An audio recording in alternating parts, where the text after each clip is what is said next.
Dude, what the fuck is going on? I just want to go ahead and put this out there that I am of sound mind and I do not intend to harm myself or anyone else. I already had a video prepped about how Trump was trying to sway the narrative from these two members of the National Guard who were shot in Washington. Because he's trying to say, oh, this guy was never vetted, but he was working with the CIA in Afghanistan. He was vetted, but he applied for asylum, and it was Trump's government a few months ago who actually granted it to him. But there's like some even crazier shit happening. Days before the shooting, both of those members of the National Guard had their names searched in a specific place several times. Her name was searched 19 times. His name was searched 100 times. And if you'll notice, they were on the exact same date, 2 hours apart. And this is where their names were searched from. And the exact same thing is true about the suspect.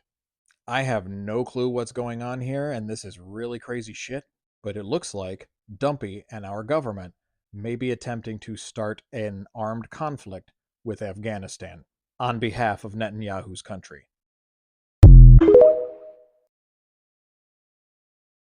Donald Trump is getting ready to cancel many of Joe Biden's executive orders, as he's claiming here they were never legally signed. So the question you guys had was, what is he basing this on, and what's actually true? So I figured, let's break it down. In a new post on Truth Social, Donald Trump is saying that many of the executive orders that Joe Biden signed weren't actually his signature, but instead was an auto pen.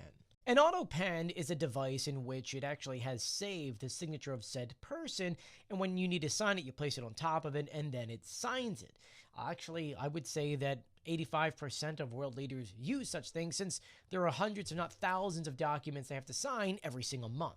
According to Trump, he says that Biden, well, he actually didn't know that he was signing these things, and that his staff was signing these things without him knowing, which I will tell you at this very moment, there is no evidence of this. Trump feels that Biden could face perjury charges if he denies this, but like I said before, there really is no proof of this, and since 2005, the Justice Department actually ruled that presidents can use AutoPen.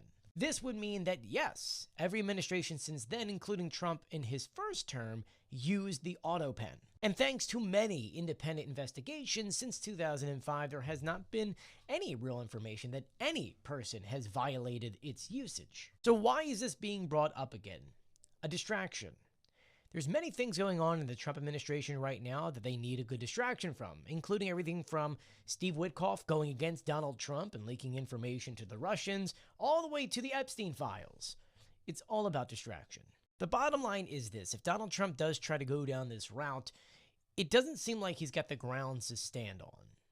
That being said, if he does do it, it will trigger a major constitutional fight the moment that he does raise it. I'll be sure to keep you updated on this though, so please do share my videos and follow me for more. Hey guys, welcome back again, and thank you so much for clicking to watch this video. So guys, yeah, there was really a tragedy on 27th of November about the two National Guard that was being shot by this immigrant Afghanistan. Just imagine guys, like it was really quite unfortunate that an immigrant who came to seek an asylum, and at the end of the day, oh my god guys, like I don't even know how to voice out this, but this is really so uncalled for. So because of the killing of the two people, uh Donald Trump has made a new rules, saying that, in fact, saying that he wants to cut off the benefit of people who are not from the United States of America, that any benefit, any social benefit that these people are taking, that he is going to strip them off. And he also said that the asylum seekers, let's say those from the Afghanistan, that's for now, that their asylum is going to be under review. And even those people that has green card already, he said that they are going to review it. Oh my god. And to me, I am really like, there is no smoke without fire. So if this Afghanistan man really shot somebody, like there is no way Trump would bring all these new rules. Anyway, guys, just watch the remaining clip and let me know what you guys think in the comment section.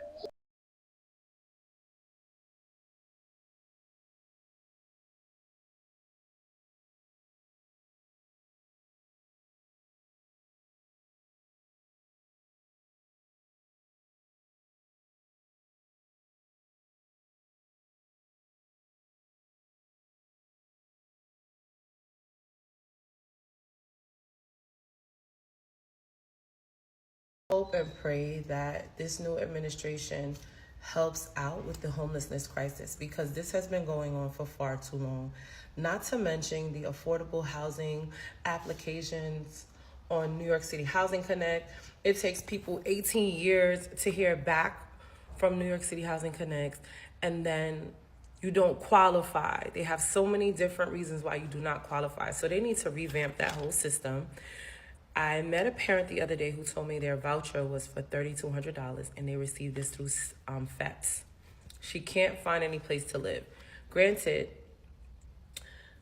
private homeowners don't necessarily want to accept the voucher. I'm not too sure why, but I've heard from multiple homeowners and landlords that they don't want to accept programs because the people come in, they destroy the place, they, break the windows, they're breaking the appliances, they're making a place stink. And I get it. I wouldn't want anyone to move into my place and break it down, have it look run down. What are we gonna do with families who receive these vouchers for $3,200 and more, $2,800, and sometimes the vouchers give you more than your actual cash paying tenant? So how can we make this work? It's unfortunate. And what I've heard, that people who have FEPS, sometimes voucher expires, so they have to try to reapply. I just don't like this. I need them to figure it out, and figure it out quickly. And some people will get on here and say, oh, you need to just go and live in a shelter. Really? Have you seen the living conditions in these family shelters, in the men's shelters, in the women's shelters? It's not livable. It's disgusting. They need a place to stay that will help motivate them to do better. Sometimes your living situation makes it harder for you to want more for yourself. We gotta do better. It doesn't apply to everyone, but there are some people who would rather stay in a shelter because they don't want to be burdened with trying to figure life out on their own. They don't want the responsibility. They don't want the added stress. We need to be a little bit more compassionate, because although we think it's so easy to tell somebody else what to do and how to do it, we're not in their shoes. We don't know what it's like to be them. So we need to give some more grace and be kind. Let's not forget the families that have been displaced because of fires, floods, and other natural disasters. And they were only supposed to be there temporarily, but the shelter that they're in is doing nothing to help them move. Credit card debt is at an all-time high. Our national debt is at an all-time high. We are collapsing and failing economically. The US dollar, I go to Europe all the time, the dollar every time I go loses its value. I can barely buy a bottle of water anymore. It's €2. I pay $3. It used to be equal about a year ago. And it's just not getting better. It's a slow trend that has been collapsing us for the past 15, 20 years. It's not working. We're going into debt. Inflation doesn't come down. If inflation goes to 10% under Biden and 3% under Trump, it still means prices go up 3% every year. I don't know how we fix this. I don't have an answer. I don't have an economic answer. None of the politicians do. They're not fixing it. The wealth gap in this country is insane. Billionaires, millionaires, people living with yachts, and no one else can even afford groceries. I don't know, man. Give me your ideas in the comments. We're getting a slew of economic data that's going to give us a fresh read on how the U.S. economy is doing. So let's start with what many said were going to be the most important numbers for the market of the year. Of course, I'm talking about chipmaker NVIDIA. It reported third quarter earnings very strong of $57 billion in revenue, beating expectations again. Demand for its chips, those are the building blocks of the AI industry, is off the charts. Now, there's no sign of AI spending slowing down, but this news doesn't alleviate fears of an AI bubble. I mean, companies may be spending billions on NVIDIA chips, but it doesn't mean those businesses will return a profit. Now, meanwhile, Walmart just announced its earnings this morning, also beating expectations. It even raised its forecast for the rest of the year. Remember, the retail giant is often considered a bellwether for the average consumer. These results say the consumer is still spending, even if looking for deals. And as you mentioned this morning, we're also getting the first jobs report since the government shutdown. We're expecting the economy added 50,000 jobs in September, up from 22,000 in August. That would still be weak, but moving in the right direction. This is going to be old information, Tony, but the Fed is going to be looking very closely as it considers interest rate cuts next month. America is heading into a major recession. I've spent the last 3 days talking to my contacts all over the world, including my contacts from Washington when I worked in the Bush administration years ago. And I have some friends at Social Security, pretty high up in Social Security administration, and there's a lot of concerns what's going on with them. People are going to start missing checks, Social Security checks. So I just wanted to put this out as a warning to my friends, especially my entrepreneurial friends, my younger friends around the world that are not big on following economic trends and what's going on around the world and the impact it has on us financially. I just want to say, you're not going to hear this probably from the government because consumer spending is what controls 70% of the economy. And if the government comes out and warns against recession, more people will tighten up and consumer confidence goes down, which actually can be a major cause of the recession. So my point is this, please hold on to your money. I'll tell you what rich people are doing all over the... I need to vent really quick because as someone in their 20s that literally just graduated with 2 degrees, it is nearly impossible to afford to live on my own, to afford to own a home, to even get a job, even though I am more than qualified at this point. Paying for gas, trying to get groceries.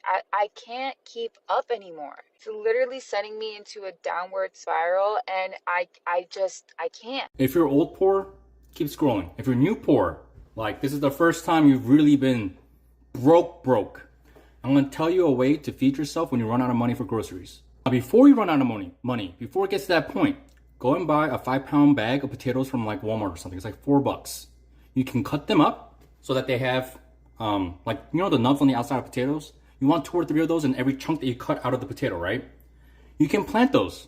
It's sustainable. They grow pretty well in many, many different environments. And as far as carb sources go, they're probably one of the more better ones in terms of micronutrients. So hopefully this helps someone. Bye. Just in case you haven't been told today, you cannot budget your way out of poverty. Something that comes from a cow's titty is $8. Something that comes out of a chicken's cooter is $5. All right. You are not the problem. The problem is price gouging and capitalism, babes. You can budget all you want to, but you cannot make a square peg fit in a round hole. For example, if your rent is too damn high, which a lot of people's rent is way too damn high. I'm talking about they ain't upgraded nothing, but still want to charge you extra $400, $500 a month when it comes to renew your lease, and you ain't got it, you're not going to be able to budget your way into having that extra $400 or $500. Okay, if your grocery bill used to be $200 and things are 2 times, 3 times the cost they used to be a year, 2 years, 3 years, 4 years ago, 5 years ago, babes, you don't have that extra money in the budget because it is not like a lot of us are getting raises or bonuses that are so significant to cover the increased cost of living. Now, does budgeting help you know and be more knowledgeable about your finances? Yes, but budgeting is not going to help you come up with an extra $1,000. Capitalism is the problem. Price gouging is the problem, not you. Absolutely cooked. They just elected a guy who's promising free buses, like it's some sort of revolutionary idea. And that right there tells you everything about where that city is at right now. They've gone from being the financial and cultural capital of the world to celebrating the absolute bare minimum. Y'all remember a couple years ago when New York City finally got trash cans, public trash cans, and people were cheering out in the streets like it was the moon landing. That's how low the bar is now. And now we're celebrating free bus rides in the same city that once symbolized American ambition, world leadership, innovation, energy, and culture. People are cheering for trash cans and bus fares. That's where we're at. Meanwhile, the wealthy pack up and leave, crime rises, taxes go up, and affordability absolutely collapses. And the middle class that built this city gets crushed. Because here's the truth, nothing in New York is free. Free buses, paid for by you. City run grocery stores, paid for by you.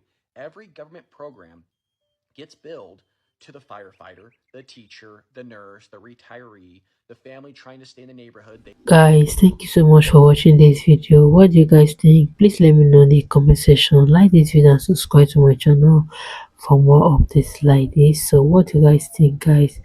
You comment down below. So stay tuned and see you in my next episode. Bye.